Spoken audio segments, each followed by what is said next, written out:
Eto guys, yung ating pechay na punla. So, ipinasok ko dito kasi sobrang ulan sa labas, lalo na nung isang gabi at kagabi. Maulan talaga, as in talagang nagiging siya, um, nalulunod sa labas. Kaya ang ginawa ko, pinasok ko na siya dito sa loob.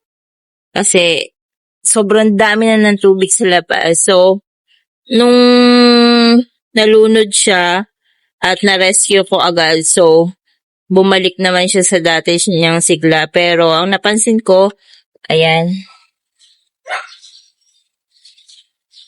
medyo nagleggy siya.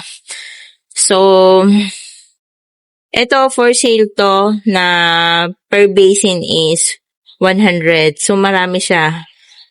Pero, pag hindi nabenta ay itatransplant ko to sa mas maayos na lalagyan yung tigigisa. Pero syempre, pag na-transfer ko naman doon, mas mahal doon kasi mas mahal yung seedling tray. Kaya, pag for sale yun, mas mahal yun kasi dahil doon sa tray. Kasi, pero kung bibilhin naman nung mamimili na wala yung tray, mas mura kasi yung naabot lang ng piso o dos ang isa. Pero ito, ayan, ready na siya para paghiwa-hiwalayin, oh. Ayan.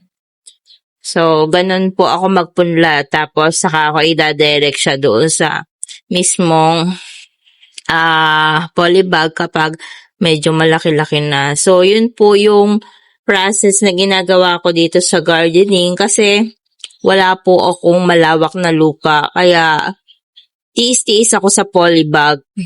Yun. So, yun yung technique ko kapag gardening. Kasi wala tayong farm, so gardening lang, small space, kaya more on polybags ang ginagamit natin.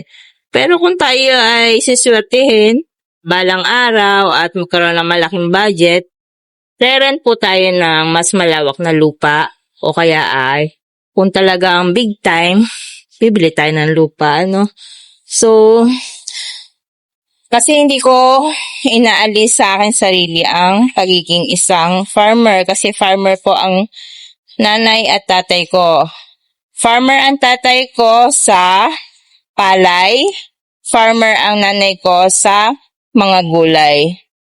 So, naman ako yata sa kanila ang aking hobby ng planting kasi hinahanap-hanap ko ang pagtatanim kahit na medyo kakaunti ang kita, hanap-hanap ko pa rin talaga ang pagtatanim na hanap ng katawan ko.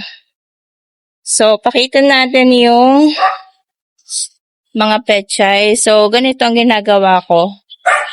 Ayan, pag medyo malaki-laki na, mga ganitong size, ayan.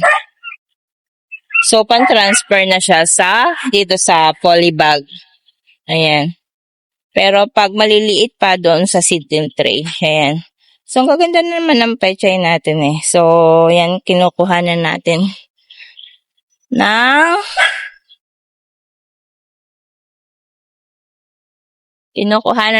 dito ng panggulay. Ito kasi ay kakaunti pa. Kaya, pang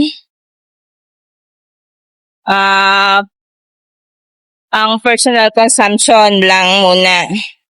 Pero pinaparami ko nga siya para ayan, just in case ay kasi dito, ang isang tali ay 10 piso. So, kinakat ko yung mga leaves. So, yun. For sale po siya, isang tali ay 10 piso. Pero, pag dumami na po yan ay gagawin natin ay dadalhin na natin sa palengke. Mayroon kasi tayong mga dating suki sa palengke na dinadalhan ng kangkong, mga talbos. So, doon po natin dadalhin. Ayan, ang ating mustasang pampano. Marami na rin nakapamili nito. Yan. Mga dahon-dahon lang, 10 piso per tali. Ayan. At tuloy-tuloy naman ang pagdami niyan. So, ito medyo kulang pa nga lang sa at itatransfer ko na yung for seeding. Kasi kaya puros dahon lang ang binebenta ko. May bumili naman ng plant, 2. Kaso nga lang syempre, sabi ko sa kanila, medyo lugi sila pag plant lang kasi nga ilang dahon lang ipoproduce nun. Unlike na dahon lang talaga, so mas marami-rami lutuin. Lang, syempre kaya ang presyo niya ay 20 yung bili ko sa benta ko sa kanila kasi nga gumastos ako dun sa polybag. Magkano ang polybag? Malaki pa naman itong mga polybag na to. Plus yung lupa, binibili ko rin ang lupa. Plus seedling, plus malaki na yung halaman. Kaya, umabot siya ng 20 pesos na per polybag. Kaso nga lang, kakaunti na ma-harvest nila doon na dahon. Kasi nga, isang puno hanggang 2 puno lang per polybag. Pero ang kagandahan naman dun sa pagbili nila ng live plant na ganito, ang isang polybag pag na-consume mo na yung ilang dahon na na-produce ng halaman na yan. Kasi marami rin naman mapuproduce na kaso nga lang per day, unti-unti lang ang makukuha mo. Kasi ayan, yung ganun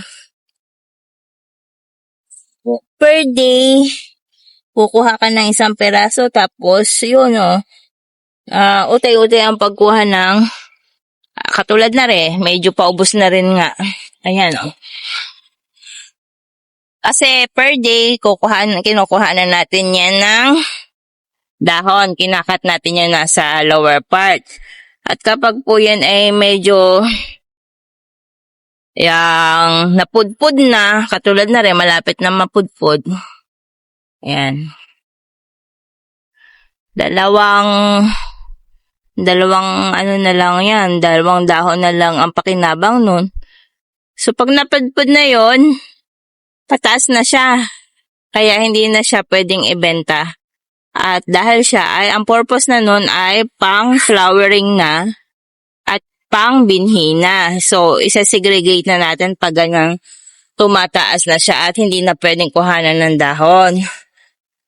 Yun, so ganun ang ginagawa ko. At dun nga sa sinasabi ko na polybag na nabili ng customer ko, hindi rin naman siya lugi doon ko sa kaliman na ang purpose niya ay pagbibinhi. Dahil ang isang polybag kasi meron siyang 1 to 2 na plant, ay ang isang plant kasi ay nagpo-produce ng below 50 pieces ng seeds. Kaya mas marami siyang mapopropagate doon. So, minsan pa nga pag maganda yung plant na napakalalaki, ayan, katulad nito. Ayan. Pag maganda ang bulas, umaabot pa nga ng 100 seedling 100 seeds na napoproduce niya. So, later on, papakita ko sa inyo ang itsura ng kanyang flowering at saka seeding. So, papakita ko sa inyo ang isa sa sinegregate ko na kasi nga siya ang purpose na niya is for seeding na. So, ito. Katulad nito. Ito ay mustasang pampano pero hindi na siya pwedeng harvest ng leaves. Hindi na siya pwedeng ibenta yung leaves. Kasi, kung mapapansin nyo, ang dahon niya ay ito, nagiging tusok na yung dulo. Tusok na. Ayan, tusok na. Ibig sabihin, matured na siya. Tapos may mapapansin kayo, ayan nagsasanga na Nagsasanga na siya. Ayan. Kasi pag nagsasanga na siya, ang ibig sabihin, ayan may uulpot na flower. Yun ang ibig sabihin nun. At yung sumasangang yun, ay magpuproduce din ng flower.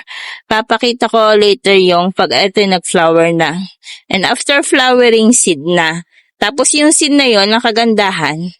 Kapag sariling tanim yung seed, ang pag-germinate, sobrang bilis.